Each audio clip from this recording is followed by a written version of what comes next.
The next morning, an octopus with a dustpan in each tentacle cleaned litter and garbage off the sidewalk outside the dance club. Patrick slept on the sidewalk wearing a dented party hat. He had confetti on his shoulders and cradled a plush carnival toy in his arms and snored.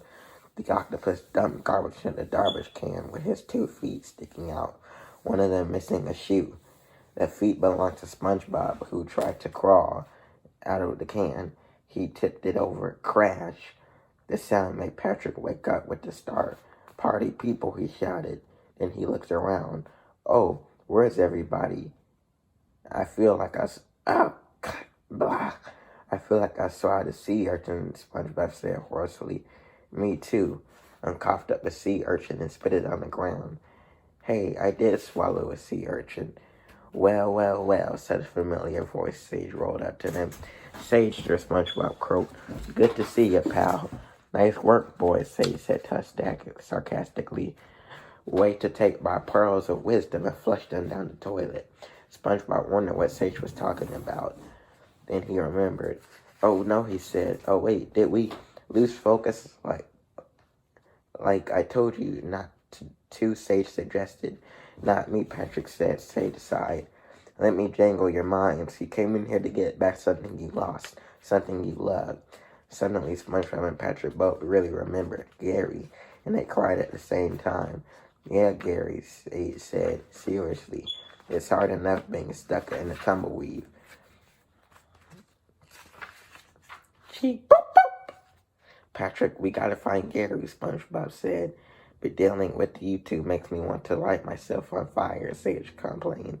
Sage, buddy, SpongeBob said urgently. Can we please look into the wisdom of meanwhile one more time to see where Gary is? Sage seemed annoyed by SpongeBob's request. No, it's an on-demand service. Actually, Patrick pointed out, you called it a video on-demand service of parallel action. Sage ignored this. Fortunately for you, you woke up right here on the steps of Poseidon's place. SpongeBob and Patrick whipped around the sign and the entrance to the building in front of Poseidon's place and casino. Without even saying goodbye to Sage, they ran inside, back on track to rescue Gary. The place's lobby was very fancy, overloaded with glittery crystals and decorations. Well, they said when they saw it. Get a load of this place, Patrick, SpongeBob said amazed. The security guard tapped SpongeBob on the shoulder. Can I help you two, Bumblefish? SpongeBob turned around. Yes, kind sir. We would like an audience with His Majesty King Poseidon. The guard began to snicker. Hold on, he said, giggling. His laughter grew and grew until he was bent over. He laughed so hard he nearly passed out. Emergency nurses arrived to send him on a gurney and gave him oxygen.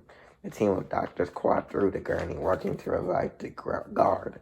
Sunshine and Patrick whispered, I think we better move along. I think so, Patrick agreed. They started down the beautiful hallway. The guards followed them. Hey, you two, one of them shouted. Get back here, SpongeBob and Patrick turned the corner and broke into a run. The guards pursued them. Patrick and SpongeBob saw a door that said Aqua Lounge, and they slipped inside. A bellboy rode a food cart, revealing the rest of the sign performance entrance. It's backstage dressing room. SpongeBob and Patrick found tracks of costumes and shelves of props. Wow, look at this stuff, Patrick exclaimed. He quickly donned the coat with the big fur collar and derby with the long feather. So tell me, you shitty think SpongeBob and Patrick disguised himself. SpongeBob had disguised himself too, putting on lots of makeup and a top hat. He answered in a southern accent. Well, come on, what do you think? Impressive, sir, Patrick said, studying him. That shall we, sir? SpongeBob asked. Indubitably, Patrick answered. They did a couple of goofy dance steps until the stage manager poked his head in the dressing room. Quick, you two, get ready, you're on. Huh, SpongeBob, Patrick said. They just been messing around. They had no intention of going onto the Aqua Lounge and performing. But the stage manager was always pushing them towards the stage. Just get out there and knock them dead. No, we're not, they protested. And remember, the stage master added, Poseidon's in the audience. Poseidon, SpongeBob asked, Patrick grinned. We're getting an audience with the king.